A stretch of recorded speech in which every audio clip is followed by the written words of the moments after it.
Uber, another company that you used to own, Yes. had a small miss for revenue, about 0.5%, and EPS beat by almost 3%. Guidance for next quarter was neutral. And I believe the stock is up roughly 8% today. Yep. 8.5% today. Yeah. And yeah, this is so Uber basically has been struggling. I think the last price at which I sold it was in the low 90s. And it continued to do well, in fact, after I sold it, probably thanks to the fact that I sold it. It went all the way into the 110, 105, 110 price point before it started to come back down. And the reason it's been coming down is, oh, did it not go to 110? It's almost at 100, It, is no, is I what it. don't think it ever crossed 100.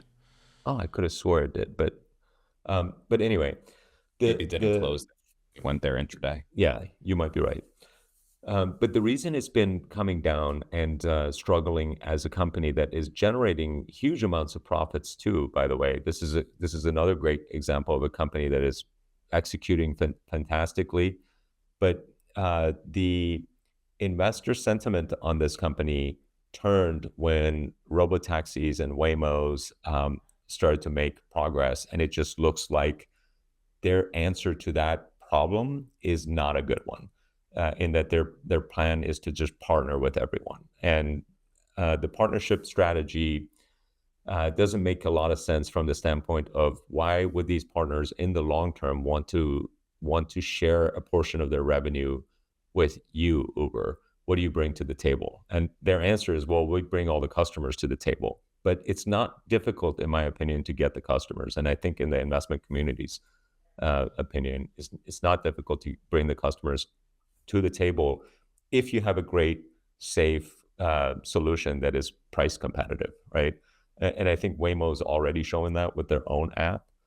Um, and I think they're going to continue to struggle. I think that partnership strategy is not the greatest strategy. So that's that's my perspective on Uber. Could Uber buy a car company? Oh boy, you don't know Could what you just they? did. Oh. Oh, here we go. Okay, this is gonna be another hour. Did I ask this question? Oh no. Who is this person? um, yes, I mean, could they buy a car company? Yes, they should be buying a car company. They should be buying one that is an electric car company that ideally has a lot of technology similar to Tesla in self-driving capabilities in their cars, who has vehicles that people love.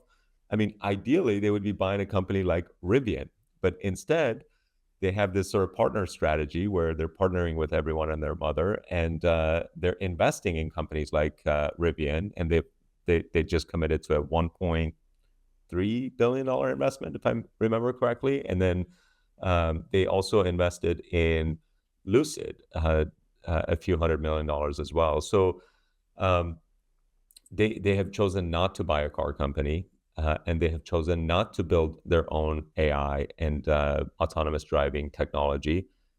It baffles my mind as to why. I wrote an open letter to Dara, I think more than a year ago, encouraging him to do that, to focus on building their own autonomy tech, and to also own the full stack and also buy a car company such as Rivian. Um, and that open letter actually went super viral, so I'm pretty sure he saw it, but has chosen against it.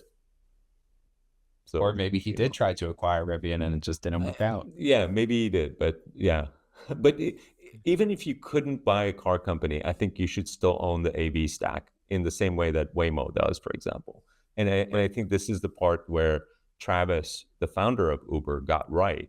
He was just doing it too early. And when Dara came on board as the CEO of Uber, he shut down the division that was building on the autonomy technology. And I think that was a good call for the time, but he should have restarted that division uh, sometime in the past 2 3 years since ChatGPT, this sort of like reset of the autonomous vehicle technology, if you will. and he never did. And I think that was a missed opportunity.